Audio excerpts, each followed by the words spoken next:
আসসালামু আলাইকুম। আমাদের চতুর্থ শ্রেণীর ছোট বন্ধুরা, আমরা আমাদের আজকে চতুর্থ শ্রেণীর তোমাদের বাংলা বইয়ের 16 পৃষ্ঠার পাঠ 4 ভাষার খেলা, এখানে তোমরা একটা মজার পাঠ শিখবে। 1 নম্বরে দেখতে পাচ্ছ যে বর্ণের দ্বিধা দূর করি। তোমরা জানো আমাদের বাংলা ভাষা একটি সমৃদ্ধ ভাষা। এখানে নানান রকম বর্ণ আছে, স্বরবর্ণ, ব্যঞ্জন বর্ণ, আবার কার চিহ্ন, ফলা চিহ্ন, আবার যুক্ত বর্ণ, 2 বর্ণের যুক্ত বর্ণ, 3 বর্ণের যুক্ত বর্ণ। তো সব মিলে আমাদের ভাষাটা অনেক সমৃদ্ধ। আর এই ভাষাতে আমরা যখন লিখতে পড়তে যাই তখন দেখতে পাবে যে কিছু বানান, কিছু বর্ণ, কিছু যুক্ত বর্ণ তোমাদেরকে দ্বিধায় ফেলে দিবে। যেমন একটা বর্ণ এক সময় তোমার মনে হবে এটা এ, আবার এটা মনে হবে তয় রফলা, দুইটাকে একই রকম মনে হবে তোমাদের। তোমাদের এই দ্বিধা দূর করার জন্য এই পাঠে তোমরা দেখো চিত্রের মধ্যে বক্সের ভিতরে কিছু একই রকম বর্ণ বা যুক্ত বর্ণ দেয়া আছে। তো আমরা এই পাঠ থেকে শিখব এই যুক্ত বর্ণগুলোকে আমরা আলাদা আলাদা করে চিনতে শিখব।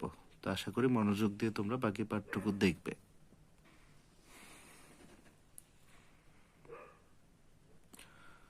তো পাঠ 4-এর ভাষার খেলার প্রথমেই আমরা যে বর্ণটাকে দেখেছিলাম সেটা ছিল এ। তোমাদের বক্সের ভিতরে যে বর্ণটা ছিল সেটা এ। তার নিচের যেটা দেখতে পাচ্ছ সেটা কিন্তু এ না, তার উপরে মাত্রা আছে। আর যেটা মাত্রা নেই সেটা এ, স্বরবর্ণ এ। এ দিয়ে আমরা দুটি শব্দ তৈরি করেছি, একটি হলো একতারা আর একটি এক। তারপর তয়ের রফলা যেটি দেখছো এর মতো, কিন্তু এ না, এটা হচ্ছে তয়ের রফলা। তয়ের রফলাকে একসাথে লিখলে এভাবে লেখা হয়, উপরে মাত্রা থাকে। তয়ের রফলা দিয়ে আমরা দুটি শব্দ লিখেছি, একটি 30 আর একটি ত্রিভুজ। তারপরের যে বর্ণটি দেখতে পাচ্ছ সেটা কয়ের রফলা। কয়ের রফলা দিয়ে দুটি শব্দ ক্রিয়া, ক্রম। তারপর যে বর্ণটি দেখতে পাচ্ছ, দুটি বর্ণ দেখা যাচ্ছে, দুটি প্রায় একই রকম, এই দুটো তোমাদেরকে দ্বিধায় ফেলবে। প্রথমটি ও, দেখো এটি স্বরবর্ণ ও, তার উপরে মাত্রা নেই। এটি দিয়ে আমরা দুটি শব্দ তৈরি করেছি, একটি ওজন আর একটি উল। তারপর যেটা দেখতে পাচ্ছ ও এর মতো, আসলে এটা ওর নয়, কারণ এর উপরে মাত্রা আছে। এটি হচ্ছে তয়ে ত। তয়ে ত দিয়ে আমরা দুটি শব্দ লিখেছি আমরা, উত্তম এবং উত্তর। তারপরেরটা যেটা দেখতে পাচ্ছ এটা কয়ে ত।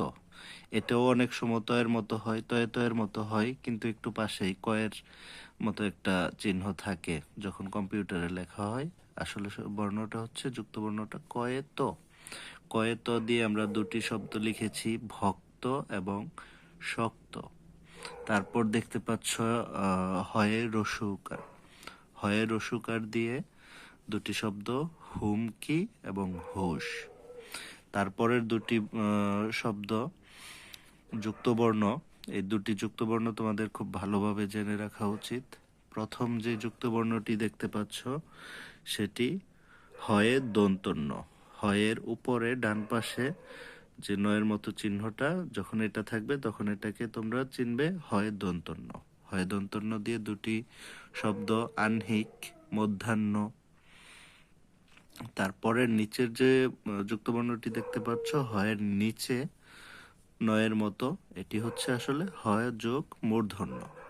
হ যোগ মূর্ধন্য দিয়ে আমরা দুটি শব্দ লিখেছি, একটি অপরাহ্ন আর একটি পূর্বাহ্ন। তারপর যেটি দেখতে পাচ্ছ এটা ক্ষীয়র মতো মনে হচ্ছে, আবার নিচে দেখো ক্ষীয় আছে। এই দুইটা শব্দ তোমাদেরকে দ্বিধায় ফেলবে। প্রথমটিতে দেখো যে প্রথম যে যুক্তবর্ণটি আছে, এইখানে ক্ষীয়র সাথে ডান পাশে যেইটি আছে এটা একটু কোণাকার, কোণাকার সোজা নেমেছে আকারের মতো করে। এটা হচ্ছে হয়ে ম, হ যোগ ম। এটা দিয়ে শব্দ হয় ব্রহ্ম, ব্রাহ্মণ।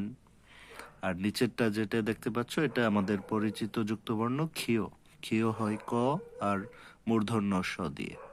ক্ষীয় দিয়ে আমরা দুটো শব্দ লিখেছি, একটি ক্ষুধা আর একটি ক্ষতি। তারপর যেটি দেখতে পাচ্ছ এটি ক্ষীয়র সাথে শুধু আরো একটি ম যুক্ত হয়েছে। এটি 3 বর্ণের একটি যুক্ত বর্ণ। এখানে আছে ক, মূর্ধন্য স, তারপর ম। তোমরা জানো ক এবং মূর্ধন্য স দিয়ে ক্ষীয়, তারপরে একটি ম যুক্ত হয়েছে। ক মূর্ধন্য ষ ম। এটা দিয়ে আমরা শব্দ লিখেছি সূক্ষ্ম, লক্ষ্মী।